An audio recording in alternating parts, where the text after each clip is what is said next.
inilah hidup yang sehat. Hidup yang sehat secara batin ya, secara spiritual. Kalau hidup sehat yang fisik, teman-teman mesti sudah ngerti. Nanti tolong ini jadikan standar. Apakah problem-problem tadi yang saya sebut banyak macam-macam tadi mampu tidak membawa kita ke sini? Jadi yang pertama, hidup sehat secara spiritual itu adalah hidup yang penuh makna dan sadar tujuan. Ayo teman-teman tanyakan pada dirimu, hidupmu ini untuk apa? Tujuannya mau kemana? Ini namanya aspek meaning.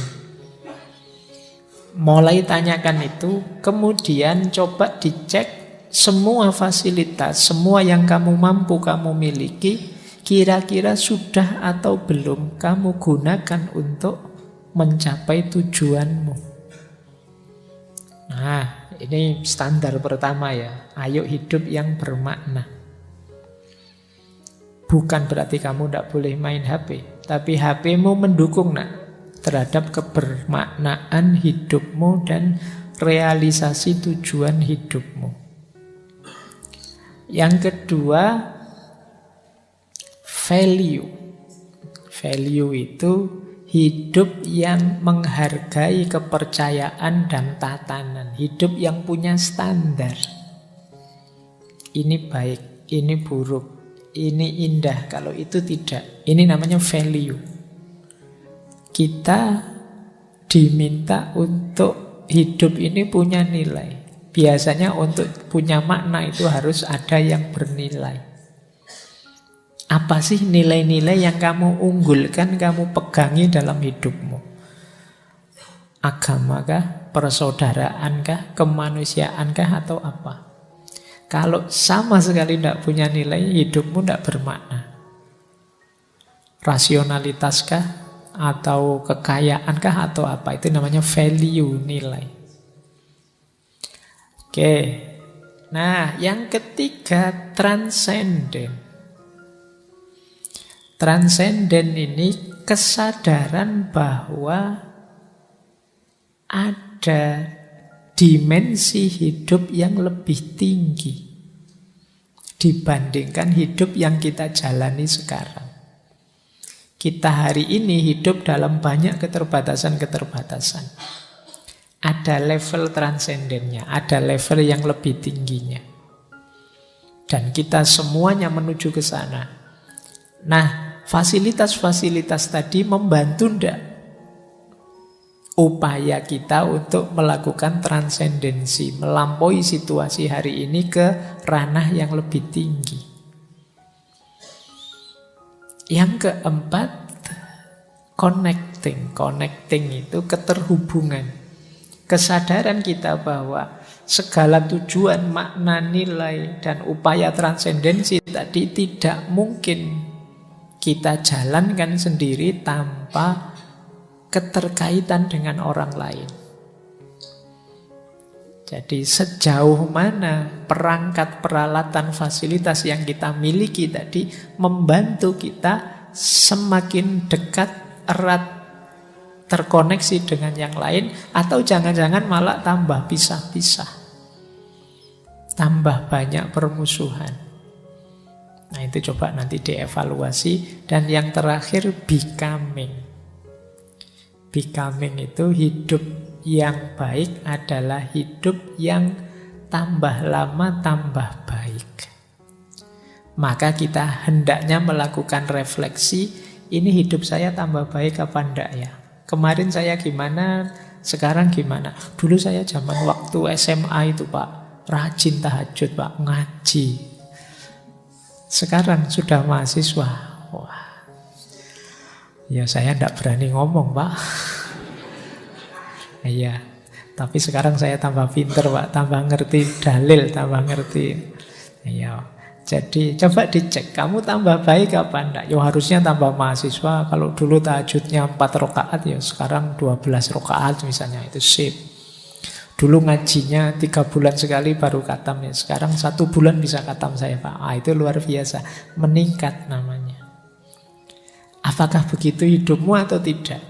Becoming atau tidak? Tambah baik, tambah baik. Nah, ayo ya dievaluasi. Biar tidak hanya yang sehat jasmani kita, rohani kita juga harus sehat, yaitu hidup yang bermakna, bernilai, transenden, connecting, dan becoming. Seperti apa sih mengaitkan kegelisahan moral tadi dengan kesini? Nah, itu tugas kalian masing-masing. Mencari relevansinya untuk hidupmu. Bagaimana menggunakan, mentransformasi semua problem tadi jadi solusi demi hidup yang sehat secara rohani. Tidak hanya sehat jasmani. Baik. Saya kira itu ya, saya tadi pengen sebentar loh. Kok yo panjang banget ngomongnya, ndak apa-apa ya, wis kadung. Silahkan, mungkin kita lanjutkan dengan sesi ngobrol. Kalau ada yang tanya silahkan, ada yang nanggapi silahkan, ada yang curhat silahkan, ada yang nembak juga silahkan. Sopo ngerti kalau di depan orang banyak gini. Yuk, monggo. Ya, silakan bagi teman-teman yang ingin ke Riang Putri. 1, 2 orang. Yang putra. Oke.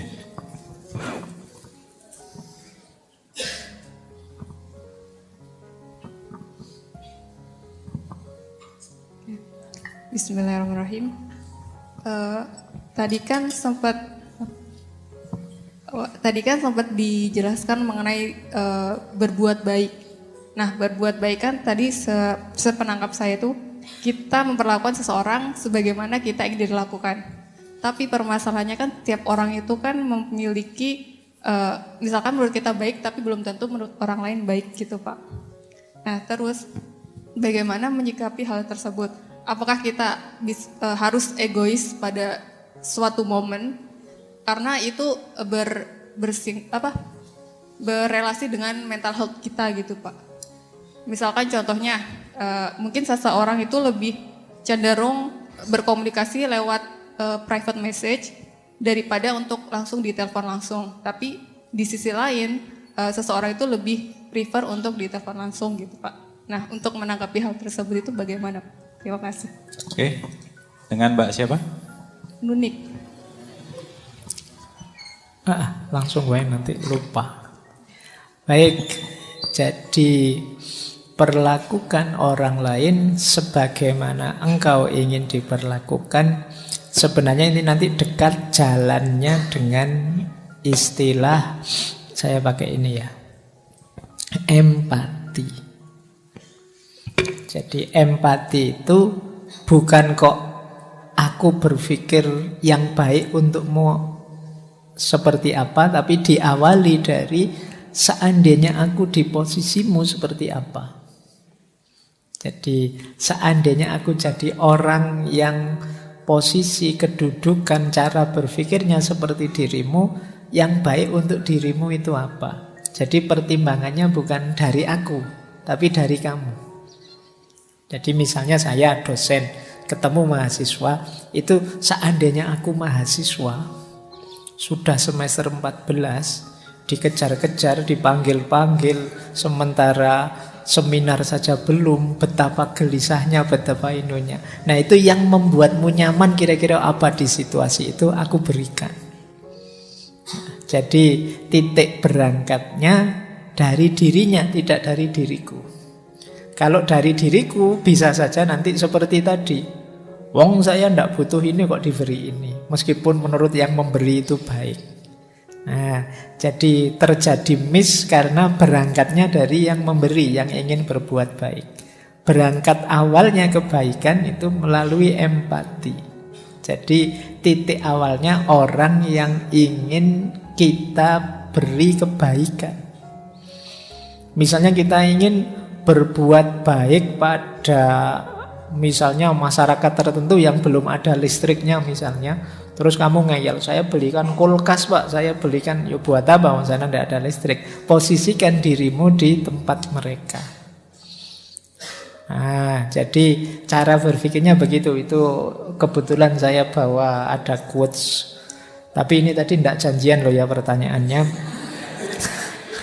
Jadi tentang moralitas, human morality is unthinkable without empathy. Moralitasnya manusia itu tidak bisa terfikirkan kalau tidak tanpa empati. Jadi harus ada empatinya. Empati itu berarti transposisi, memposisikan diri kita di posisi dia.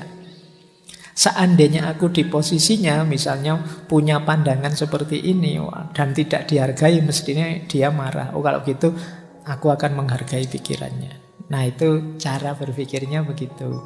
Jadi ya memang bukan dari kita, tapi berangkatnya dari dia. Itulah mengapa tadi kalau pakai teorinya Levinas, istilahnya kita ini melayani dia.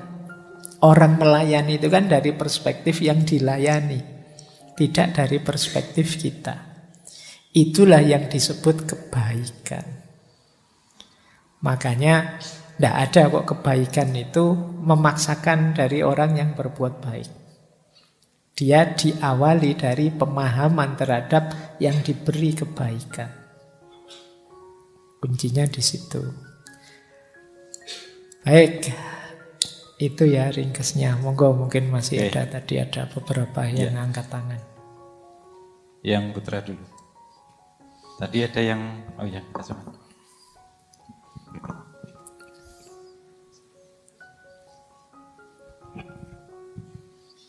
Baik, yang ingin saya tanyakan Ustaz, itu untuk ini kan kita dihadapkan kepada kegelisahan moral. Nah, kegelisahan moral ini kan udah merajalela, udah banyak sekali di masyarakat. Nah, untuk menghadapi kegelisahan itu kita perlu mengubah secara masif atau memang harus dari diri kita sendiri terlebih dahulu, atau kita ubah secara masif melalui organisasi ataupun lembaga yang kita dirikan seperti itu Ustaz. Kemudian untuk kebenaran itu sebenarnya yang ingin kita capai itu kebenaran menurut siapa? Karena banyak sekali kebenaran-kebenaran yang tiap golongan itu menganggap dirinya benar, ataupun tiap madhab ataupun tiap filsuf ataupun apa itu menganggap oh ini tuh kebenaran yang saya genggam itu yang paling benar, seperti itu. Terima kasih. Dengan Mas siapa? Mas Taufik Satrio. Oke, baik. Saya jawab yang tentang kebenaran ya. Jadi yang pertama, kuasanya manusia adalah mencari, menemukan, dan meyakini kebenaran. Tetapi dia berhadapan dengan sunnatullah bahwa manusia itu makhluk historis, makhluk sejarah yang itu sifatnya beragam, meruang dan mewaktu. Setiap orang anak ruang dan waktunya sendiri. Sehingga secara sunatullah, pemikiran, pemahaman, penangkapan manusia terhadap kebenaran juga beragam. Jadi setiap kelompok, setiap orang yakin bahwa kebenarannya itulah yang benar. Dan tidak masalah, ya karena setiap orang yakin dengan kebenarannya, makanya kebenaran itu sifatnya plural, macam-macam. Dari sisi sosiologisnya. Lupa yang benar, yang sejati itu lupa, yang hakiki ya. Yang sejati, yang hakiki itu setiap orang meyakini kebenarannya adalah yang sejati, yang hakiki. Di level sosial, seperti tadi saya bilang, Al-Quran pasti benar, agama kita masing-masing pasti benar, tapi pemahaman kita, penangkapan kita, penafsiran kita tidak pasti benar. Bisa keliru. Imam Syafi'i saja punya qaul qadim dan qaul jadid. Apa Imam Syafi'i terus tidak konsisten? Tidak. Ada ruang dan waktu yang dinamis, yang berubah situasinya. Kadang-kadang ada sesuatu itu kita yakin benarnya, tapi dinamika hidup berubah. Misalnya zaman pandemi kemarin, sebelumnya kan kita diyakinkan bahwa sholat jamaah di masjid itu lebih utama.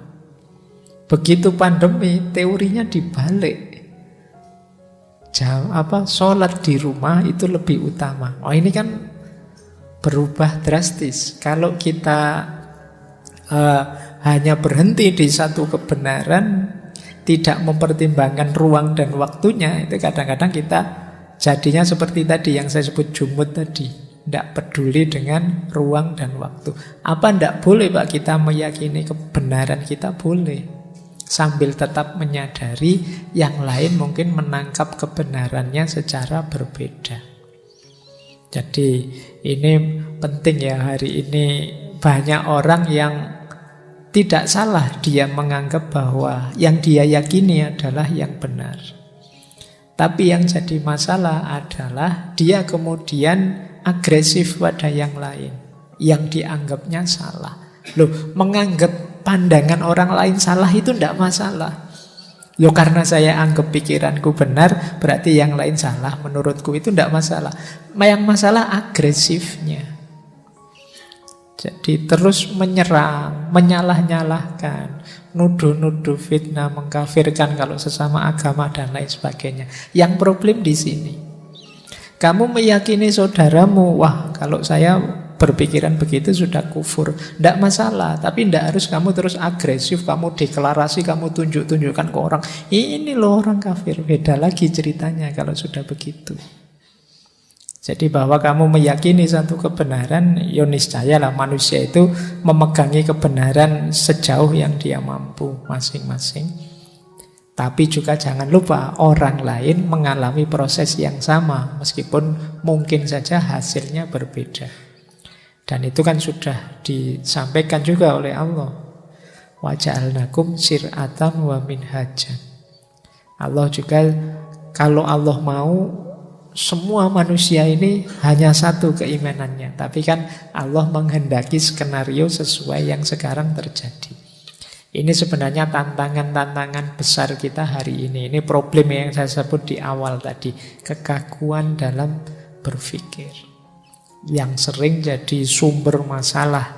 Kita hari ini kan sering sekali konflik muncul karena kita tidak tahan ada yang berbeda. Perbedaan itu rahmat kalau kita kuat menanggungnya. Jadi banyak orang yang tidak kuat menanggung perbedaan sehingga melahirkan konflik-konflik. Tidak hanya antar, bahkan juga internal kalangan sendiri juga kadang-kadang kita tidak tahan ada yang berbeda. Jadi bahwa kalian menganggap saya yang benar Pak, yang lain salah, itu tidak masalah. Yang masalah di level sosialnya ketika kalian agresif tadi. Ini sering jadi sumber konflik.